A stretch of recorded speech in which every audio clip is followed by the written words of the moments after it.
السلام علیکم ورحمۃ اللہ وبرکاتہ۔ اہلا وسہلا ومرحبا بکم۔ انشاءاللہ تعالی اس ویڈیو میں ہم رمضان روٹین دیکھیں گے اور رمضان پلانر فار ایوری ون انشاءاللہ میں شیئر کروں گی۔ اللہ تعالی ہمارے لیے اس ویڈیو کو فائدہ مند بنائے اور ہمیں اسے آگے پہنچا کر خود کے لیے صدقہ جاریہ بنانا ہے انشاءاللہ۔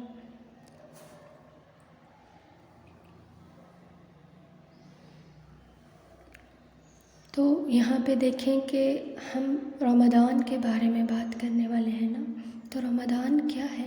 ہمارا اوورآل مقصد ہے کہ ہم رمضان کو بہترین بنائیں، پروڈکٹیو بنائیں، اور اس کا موسٹ آف اٹ ہم نے لینا ہے۔ تو جب ہم رمضان کو بہترین بنانا چاہتے ہیں تو ہمیں پہلے یہ پتہ ہونا چاہیے کہ رمضان ہے کیا، اور رمضان کی کیا اہمیت ہے، اس کا کیا مقصد ہے، اللہ نے اس کو اتنی خاصیت کیوں دی۔ آپ کو یہ جاننا ہے تو آپ کے لیے بہترین جو ہے شہر رمضان سیریز ہے، جس میں آپ کو ڈیٹیلی رمضان کے بارے میں ساری انفارمیشن دی گئی۔ میں ڈسکرپشن میں دے دوں گی لنک، انشاءاللہ آپ اس سے فائدہ اٹھائیں۔ تو رمضان دیکھیں، اس کا مقصد، اس کی ہم سے اللہ تعالیٰ جو ایکسپیکٹ کرتے ہیں کہ ہم کیا کریں رمضان میں، اور اللہ نے کیوں اس کو اتنی اہمیت دی۔ قرآن کے نزول کی وجہ سے رمضان جو ہے شہر القرآن ہے، یاد رکھیں۔ اللہ تعالیٰ نے اس مہینے میں قرآن نازل کیا، اور دیکھیں جس مہینے میں اللہ نے قرآن نازل کیا، جس رات میں اللہ نے قرآن نازل کیا، اس رات کو 1000 مہینوں کی عبادت سے بہتر بنا دیا، سبحان اللہ، اور اس مہینے کو بہترین بنا دیا۔ الحمدللہ، اللہ نے رمضان میں رحمتوں اور برکتوں کو بھرپور کر دیا، سبحان اللہ۔ صرف قرآن کے نزول کی وجہ سے رمضان کو اتنی عزت، اتنی جو ہے اہمیت ملی کہ اس کو اللہ نے رحمتوں اور برکتوں سے بھر دیا، سکون اور اطمینان، سکینت سے بھر دیا۔ جو سکون آپ کو رمضان میں ملتا ہے وہ کسی اور مہینے میں نہیں ملتا۔ سملرلی یہی سکون ایک اسٹوڈنٹ آف قرآن کے زندگی میں ہوتا ہے، ایک مومن کے دل میں ہوتا ہے، جو آپ کو کہیں اور نہیں ملتا۔ کیوں؟ کہاں سے آیا ہے؟ ایک بات یاد رکھیں، ایمان اطمینان ہے۔ قرآن سے ایمان آتا ہے اور ایمان سے اطمینان آتا ہے۔ اس بات کو آپ نوٹ کر لیں کہ جو ہے جب اللہ نے ایک مہینے کو اتنی اہمیت دی، اتنا پرنور بھرپور کر دیا رحمتوں، برکتوں، آسانیوں سے، صرف قرآن کے نزول کی وجہ سے، جب قرآن اترا، تو جب ہماری زندگیوں میں قرآن آتا ہے تو اللہ ہماری زندگیوں کو کس طرح سے رحمتوں، برکتوں سے بھر دیں گے، اس کا اندازہ ہمیں نہیں ہے، یاد رکھیں۔ آپ ایک دفعہ قرآن کو اپنی زندگی میں لائیں، صرف اس کو پڑھنے کی حد تک نہ رکھیں، اس کے حقوق جانیں، اس کو سمجھیں، اس کو اپنی زندگی میں عمل کریں، پھر دیکھیں کہ جیسے رمضان کو اللہ نے عزت دی، اللہ آپ کی زندگی کو جو ہے نا وہ عزت دے گا، آپ کو وہ قدر دے گا، یاد رکھیں۔ تو رمضان کی تیاری ہم نے پہلے کرنی ہوتی ہے، یاد رکھیں، کیونکہ کسی بھی کام میں کامیابی کی شرط ہے کہ اس کی پلاننگ کی جائے، اسکیڈول بنایا جائے کہ اس کام کو میں کیسے کروں۔ اور رمضان تو سال میں صرف ایک بار آتا ہے، ایک مہینہ ہے، نیکیوں کا موسم آنے والا ہے، تو ہمیں اپنے اسکیڈول کو پریورٹائز کرنا ہے، کس طرح کہ اپنی غیر ضروریات چیزوں کو اپنی زندگی سے نکال دیں، اپنی اہمیت پہچانیں، اور رمضان میں خود کو بہترین بنانے کی کوشش کریں۔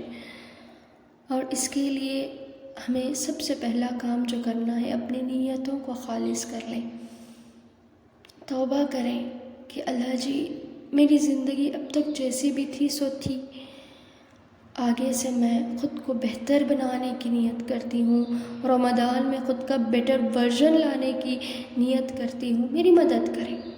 پختہ ارادہ کر لیں کہ اللہ جی میں نے اس رمضان خود کو اسٹوڈنٹ آف قرآن بنانا ہے، رمضان جو ہے شہر القرآن ہے، اس کی جو رحمتیں برکتیں ہیں یہ میں نے اپنی زندگی میں ہمیشہ رکھنی ہے، صرف رمضان میں نہیں۔ اور اس کے لیے میں نے قرآن کو اپنی زندگی میں لانا ہے جیسا کہ اس کا حق ہے۔ صرف قرآن کو میں نے پڑھنے کے حد تک نہیں رکھنا بلکہ اس کو جینا ہے۔ آپ صلی اللہ علیہ وسلم ایک لیونگ قرآن تھے، یاد رکھیں، میں نے بھی ایک لیونگ قرآن بننا ہے۔ یہ نیتیں آپ کر لیں رمضان کے لیے۔ انما الاعمال بالنیات، جب آپ نیتیں کر لیتے ہیں تو اللہ تعالیٰ راستے آسان کرتے ہیں۔ آپ ہرگز یہ نہ سوچیں کہ میں تو بڑا بزی رہتی ہوں، مجھ سے کہاں ہوگا، نہیں، بی آپٹمسٹک، بی ہوپ فل کہ جو ہے جب آپ کچھ کرنا چاہتی ہیں، آپ کے ارادے کتنے پختہ ہوتے ہیں اس کے مطابق اللہ آپ کے کام آسان کرتے ہیں، یاد رکھیں۔ اللہ سے جیسا آپ گمان کریں گے اللہ آپ کے ساتھ وہی کریں گے۔ تو اپنی نیتوں کو خالص کریں اور دلوں کو پاک و صاف کریں۔ گھر کی صفائی بعد میں، دلوں کی صفائی پہلے، کیونکہ ہم نے اس قرآن کو اس دل میں اتارنا ہے، ٹھیک ہے۔ ابھی سے تیاری شروع کر دیں، جو بھی آپ نے رمضان میں کرنا ہے۔ سب سے پہلے آپ کے جو چھوٹے ہوئے روزے ہوتے ہیں انہیں آپ میک اپ کر لیں، ٹھیک ہے۔ اور یہ منڈے تھرسڈے اگر آپ کریں گے تو اور زیادہ اجر ہوگا۔ ایک سنت جو ہوگی نا، آپ صلی اللہ علیہ وسلم بھی کرتے تھے، تو وہ بھی ادا ہو جائے گی اور آپ کے روزے بھی چھوٹے ہوئے پورے ہو جائیں گے۔ اور پھر اپنی نماز کا جائزہ لیں کہ میری نمازیں کیسی ہیں۔ نماز اصل میں کیا ہے؟ تعلق باللہ ہے، اللہ سے 5 وقت کی ملاقات ہے، یاد رکھیں۔ میرا اللہ سے تعلق کیسا ہے، میرا ایمان کتنا جو ہے نا پختہ ہے۔ اپنی نماز کا اس طرح سے جائزہ لیں کہ جو ہے میں نماز میں کتنی ایکٹیو ہوتی ہوں، چاہے فرائض ہی کیوں نہیں، میں کتنی کوالٹی وائز اپنی صلاح کو رکھتی ہوں۔ سبحان اللہ، اپنی نمازوں کو امپروو کریں۔ اگر ابھی تک آپ کنٹینیوس نہیں پڑھتی تو پہلے فرائض کی عادت ڈالیں، جو فرائض میں پختہ ہے ماشاءاللہ وہ سنن کی عادت ڈالیں۔ اور باجماعت نماز مردوں پر تو فرض ہے ہی، لیکن عورتیں بھی اپنے گھروں میں باجماعت پڑھا کریں تاکہ زیادہ اجر ملے نا۔ ایک انفرادی نماز سے 70 درجے زیادہ اجر ہے اجتماعی نماز کا، باجماعت نماز کا۔ تو عورتیں بھی اس کا اہتمام کریں اپنے گھروں میں، اور نماز میں ہم سمجھیں جو بھی ہم پڑھ رہے ہیں اس کا ہم ایک دفعہ ترجمہ دیکھ لیں، سورۃ فاتحہ کا، یا پھر جو بھی ہم سورتیں پڑھتے ہیں اور جو بھی اذکار ہم پڑھتے ہیں۔ حصن المسلم میں آپ کو یہ سارا کچھ مل جائے گا، آپ انشاءاللہ میں ایپ دے دوں گی، اس میں آپ کو ساری نماز کی میننگ ٹرانسلیشن مل جائے گی۔ ایک دفعہ آپ اسے دیکھیں اور نماز کو سمجھتے ہوئے پڑھیں، اس سے جو ہے آپ کی نماز پہ فوکس بنا رہے گا انشاءاللہ۔ یہ آپ کے تعلق باللہ کو مضبوط کرنے کی بہترین ٹپ ہے کہ آپ اللہ سے جب بات کر رہی ہیں تو آپ کو پتہ چل رہا ہے کہ میں کیا بات کر رہی ہوں اللہ تعالیٰ سے، ٹھیک ہے۔ تو اب تو روزے بھی آپ نے پورے کر لیے اور نماز کو بھی بہتر بنایا، اب کرنا کیا ہے؟ قرآن سے اپنے تعلق کو دیکھیں کہ میرا قرآن کے ساتھ تعلق کیسا ہے، کیا میں نے اس کو صرف پڑھنے تک رکھا ہوا ہے یا پھر میں اس کو اپنی زندگی میں بھی لا رہی ہوں؟ کیا میری زندگی قرآن سے روشن ہو رہی ہے؟ کیا میں قرآن کو جذب کر رہی ہوں؟ کیا میرے اندر قرآن سے تبدیلی آ رہی ہے؟ کیا میں قرآن کو وقت دے رہی ہوں جو کہ اس کا حق ہے؟ میں اپنی مصروف ترین زندگی میں کیا ایک ہاف این آور قرآن کے لیے نہیں لگا سکتی روزانہ؟ اور رمضان میں بھی دیکھا گیا ہے کہ لوگ صرف اس کو پڑھنے کی حد تک رکھ دیتے ہیں، اس پہ زیادہ وقت لگاتے ہیں، لیکن اس رمضان میں نے اپنے قرآن کو سمجھنا ہے انشاءاللہ۔ جب سمجھیں گے تبھی اثر ہوگا، تبھی فائدہ ہوگا، یاد رکھیں۔ صرف پڑھنے سے اتنا فائدہ، اجر تو مل جائے گا نا، لیکن اجر مقصد نہیں ہے، ہدایت مقصد ہے۔ قرآن کتاب ہدایت ہے، یاد رکھیں، کتاب اجر، کتاب برکت آج ہم نے اسے بنا لیا ہے، لیکن حالانکہ اصل برکت اسے سمجھنے کے بعد آتی ہے۔ سبحان اللہ۔